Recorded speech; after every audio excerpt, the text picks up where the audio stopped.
Theresa Barber, we're at the Women of Influence powwow at Lac Courte Oreilles, and you were talking about women's health.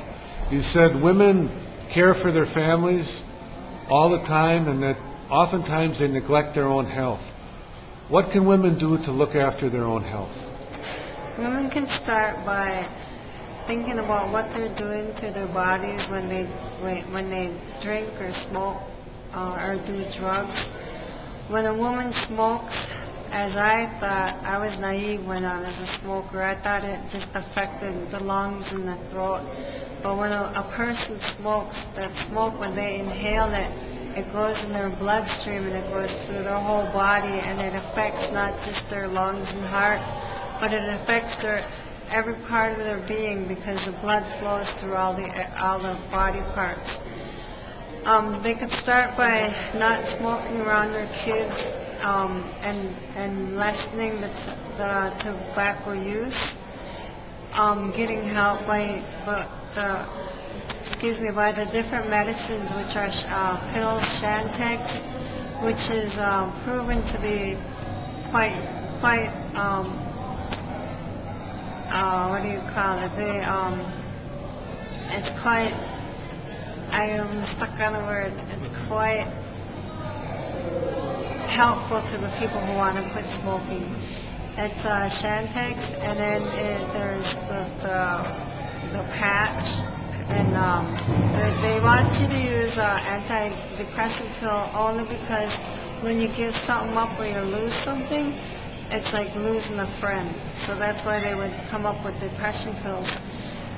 There's also gum, and when I quit smoking, I felt like I had a ball and chain on. Every time I turned around, it felt like I had to grab my cigarettes or grab a lighter or make sure I had both of them together.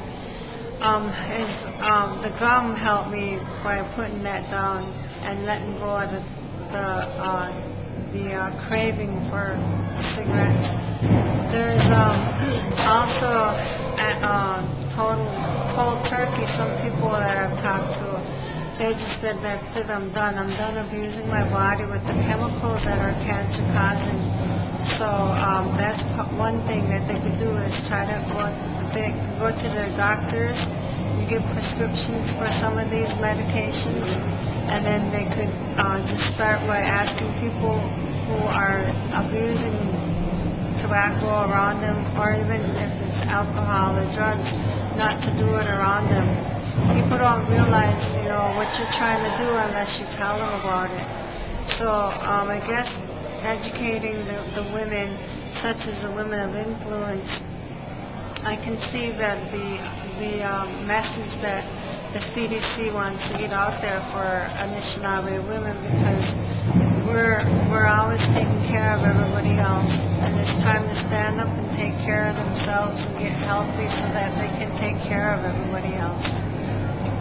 The traditional use of tobacco, Asema, mention there. Guide us on traditional use of Asema. Tobacco, long time ago, there was a person that this is what I've learned through my teachings, is that there was a person a long time ago that would walk around and be able to help everybody, and all across Mother Earth, or Turtle Island here. And then one time in his passing through the communities, she said that they wouldn't be here all their lives, so they needed to realize that once that person was gone, that there would be something left for them that would be able to help them.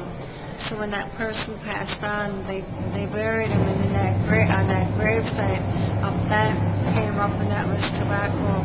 There are different stories about how tobacco got here, but that's one of them.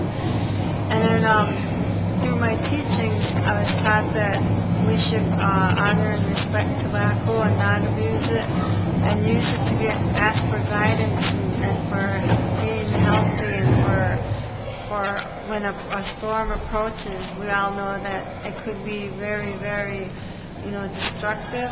If we put our tobacco down and ask the storm beings, just be able to sacrifice us, I guess is a good word, is that we need the rain and thunder and lightning as we know it, but just please be pitiful, be pitiful on us and, give us what we need, but don't destroy or damage us. When we give up, when we take the spirit of an animal, that's a living thing. You give tobacco down for that spirit, so that you're thankful for that animal to be able to eat for our survival. It goes along with plants. They have a spirit also, and when you pick them or cut them, their spirit. You get tobacco for that spirit also. Thanks a lot.